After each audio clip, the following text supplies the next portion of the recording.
Hello everyone, कैसे हो आप सब। मेघा वराड एकेडमी में आप सबका स्वागत है। आज का जो सेक्शन है वो है हमारा साइंस 2 का, जो है हेरिडिटी एंड इवोल्यूशन के बारे में। तो ये मेरा सेकंड वीडियो है। अगर मेरा प्रीवियस वीडियो नहीं देखा होगा तो ये आज के कंसेप्ट क्लियर नहीं होंगे, इसलिए आपको मेरा प्रीवियस वीडियो देखना बहुत जरूरी है। चलो स्टार्ट करते हैं हम अभी पूरा डीएनए के बारे में। तो ये होता है आपका सेल, ठीक है। सेल के अंदर ये होता है न्यूक्लियस, न्यूक्लियस के अंदर होता है जेनेटिक मटेरियल, जेनेटिक मटेरियल के अंदर होता है क्रोमोसोम, और क्रोमोसोम के अंदर छुपा हुआ होता है आपका डीएनए, ठीक है। चलो यहाँ तक बात समझ में आई। ये मैंने प्रीवियस वीडियो में पढ़ाया था आपको। आज हम क्या करेंगे, क्रोमोसोम की ये डायग्राम है। ये काय की डायग्राम है आपकी, क्रोमोसोम। देखो क्रोमोसोम के अंदर क्या छुपा हुआ है आपका डीएनए। तो जो क्रोमोसोम का जो राउंड वाला होता है, ये पूरा आपने एक कंसेप्ट 9th स्टैंडर्ड में पढ़ा है, ठीक है। तो यहाँ पे जो ये राउंड वाला स्ट्रक्चर है उसको बोला जाता है सेंट्रोमियर। ये सेंटर में है इसलिए इसको बोला जाता है सेंट्रोमियर, ठीक है। अभी ये बटरफ्लाई जैसी डायग्राम दिख रही है, ऊपर वाले हैं नीचे वाले हैं, पी आर्म बोलते हैं, एल आर्म बोलते हैं, अपर लोब, पता है आप सबको ये वो चीजें। तो वहां का अगर मैं एक पर्टिकुलर टॉपिक लेती हूँ, पर्टिकुलर एक भाग लेती हूँ, तो वो मेरा क्या कहलाता है, डीएनए कहलाता है। क्या कहलाता है, डीएनए। तो डीएनए का स्ट्रक्चर किस स्टाइल में दिखता है, इस टाइप में कुछ दिखता है, ठीक है। डीएनए का ये जो दिख रहा है ना, ये पूरा ये क्रोमोसोम की डायग्राम है। क्रोमोसोम के अंदर क्या छुपा है, हमारा डीएनए छुपा है। तो मैं कुछ एक पंखुड़ी यहाँ पे लेके देखती हूँ, जूम करके देखती हूँ, तो मुझे डीएनए का स्ट्रक्चर कुछ इस टाइप में दिखता है, ठीक है। आपको ऐसा दिख रहा है ना, चलो मैं दिख रही हूँ ना इसमें, चलो ओके। तो ये वाले शेप को बोला जाता है हेलिकल शेप। क्या बोला जाता है, हेलिकल शेप। देखो ये वाला है, ओके, बाद में ये वाला है ना। तो देखो ये और ये मिला के मेरा क्या बन गया, आपका हेलिकल शेप बन गया। मतलब डीएनए आपका कौन से शेप में होता है, हेलिकल शेप में होता है। गॉट इट, इतना समझ में आया। लेकिन ये हेलिकल शेप बनने के लिए मुझे ऐसा करना पड़ रहा है ना, तो इसको ये दो हेलिकल शेप को बनने के लिए मुझे स्ट्रैंड की जरूरत होती है। इसको क्या बोला जाता है, स्ट्रैंड। ये क्या है आपका स्ट्रैंड। गॉट इट, समझ में आया। ये दोनों स्ट्रैंड मिलके मेरा क्या बन गया, हेलिकल शेप बन गया। गॉट इट, इतना समझ में आया आपको। चलो यहाँ तक बात समझ में आए कि डीएनए आपका जो होता है वो कौन से फॉर्म में होता है, कौन से शेप में होता है, वो होता है आपका हेलिकल शेप में। बाद में ये हेलिकल शेप में होता है, और ये वाले इसको बोला जाता है स्ट्रैंड। क्या बोला जाता है, strand. What is the spelling of strand, STRAND। Stand नहीं, ये होता है स्ट्रैंड। इसको ये दो स्ट्रैंड, ये सिंगल स्ट्रैंड मिलके आपका क्या बन गया है, डीएनए बन गया। डीएनए का स्ट्रक्चर। अभी देखो ये स्ट्रैंड को जोड़ने के लिए हमने क्या किया है, हर एक इसमें देखो ये वाला जो दिख रहा है, ये पोर्शन जो दिख रहा है ना, उसमें 4 लाइन है। कितने लाइन है, 4 लाइन है। तो टीचर ये 4 लाइन का कुछ ना कुछ तो मतलब होगा ना। तो ये 4 लाइन मतलब ही आपका क्या होता है, न्यूक्लियोटाइड होता है। क्या होता है, न्यूक्लियोटाइड।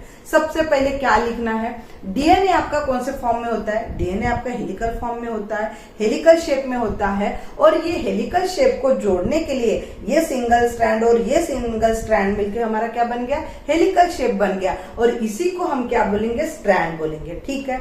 लेकिन ये स्ट्रैंड के बीच में जो रहता है 4 लाइन कंपलसरी देना जरूरी है, तो वो 4 लाइन को हम बोलेंगे न्यूक्लियोटाइड। क्या बोलेंगे, न्यूक्लियोटाइड। ओके, तो ये न्यूक्लियोटाइड क्या होती है, तो ये जो डीएनए के अंदर 4 लाइन होती है वो आपके न्यूक्लियोटाइड, मतलब ही वो जो लाइन बनी है उसको बोला जाता है, वो वाले न्यूक्लियोटाइड आपके नाइट्रोजीनियस सब्सटेंस से फॉर्म होते हैं। समझ में आया।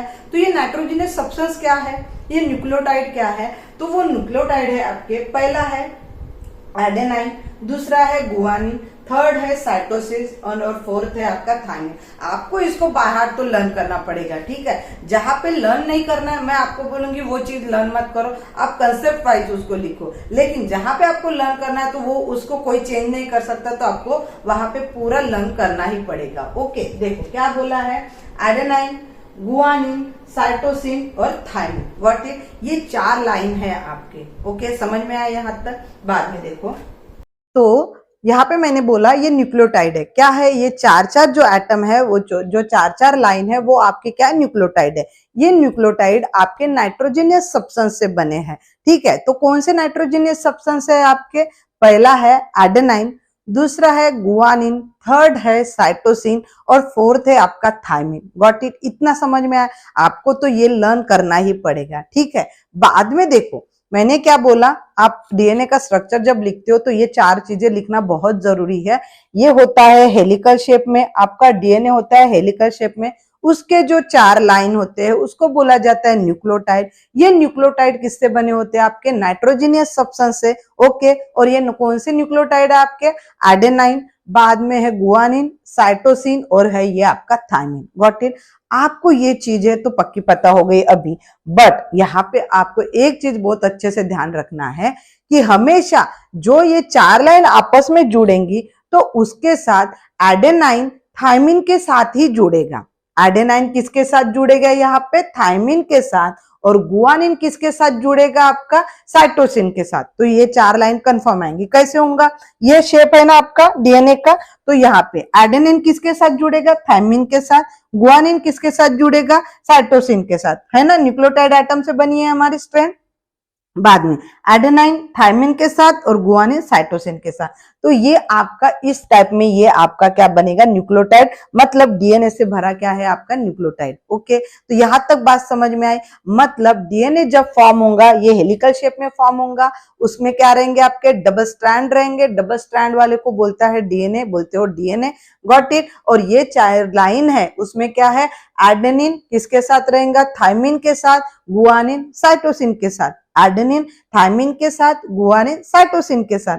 समझ में आया क्या यहाँ तक। बाद में आपको ये भी लिखना है कि डीएनए में जो होता है यूरासिल एब्सेंट होता है डीएनए में। समझ में आया क्या बोला मैंने, यूरासिल है वो डीएनए में क्या रहता है, एब्सेंट रहता है। Got it.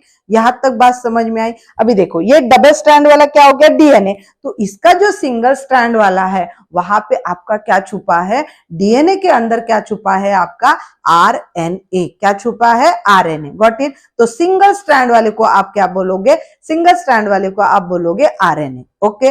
DNA double strand वाला वो होता है आपका डीएनए। डीएनए के अंदर कौन छुपा है, डीएनए के अंदर छुपा है आपका आरएनए। ओके, तो सिंगल स्ट्रैंड वाले को आप क्या बोलोगे, आरएनए। Got it. समझ में आया। तो ये जो 4 लाइन है वो आपकी क्या है, न्यूक्लियोटाइड है। तो आपको अभी समझ में आया कि एडेनिन के साथ थायमिन और गुआनिन के साथ साइटोसिन। समझ में आया ना, ये तो लिखना ही है। ये होता है आपका टोटल आपका डीएनए का स्ट्रक्चर। Got it. इतना अच्छे से समझ में आया। आई होप, मुझे पता है अब मैं ये भी बोल सकती हूँ कि जो मैं पढ़ा रही हूँ आपको बहुत अच्छे से समझ में आ रहा है। मैं जो बता रही हूँ, मैं ये एक चीज और से बोलना चाहती हूँ कि अगर मेरे जो कंसेप्ट है ना, मैं आपको बोल रही हूँ कि अगर आप उसको ये समझने के बाद थोड़ा सा एक बार किताब का जो टेक्स्ट बुक है ना उसको रीड करके आप नोट्स बनाओ, आपके मार्क्स कोई नहीं काटेगा, कोई नहीं काटेगा। क्योंकि बेस्ट डाइजेस्ट वही होती है, बेस्ट नोट्स वही होते हैं जो आप अपने मन से क्रिएट करते हो। बहुत सारे पब्लिकेशन के बुक्स अवेलेबल है मार्केट में, बट आप किस किस के नोट्स खरीदोगे। तो बेस्ट नोट्स यही है कि मैं जो पढ़ा रही हूँ ना, आप इसको बहुत अच्छे से तरीके से समझ लो और इसी को पूरा बाय हार्ट वहां पे लिख लो और वही पेपर में अपने मन से लिखो। कितना लर्न करोगे यार, अब आपका भी माइंड है, मेरा भी माइंड है, लेकिन कितना लर्न करोगे। हर चीज लर्न नहीं कर सकते, उसको कंसेप्ट को समझना बहुत जरूरी है ना। पढ़ के तो कोई भी लिख सकता है, रट्टा मार के तो कोई, लेकिन वो लिमिटेड तक रहेगा। लेकिन अगर ये नोट्स अगर आप बनाते हो ना, तो ये नोट्स आपके बाय फ्यूचर, मतलब आपको पता है हाँ मैंने ऐसा किया था, है ना, तो ये आपके लिए बेस्ट रहेगा। इसलिए मैं बोल रही हूँ कि ये अगर पूरा विद द डायग्राम, आप साइंस 2 में जितना डायग्राम का यूज करोगे और डायग्राम के थ्रू उसके कंसेप्ट को क्लियर करोगे तो वो बहुत अच्छा होगा। Got it. यहां तक मैंने आपको बताया पूरा डीएनए के बारे में। चलो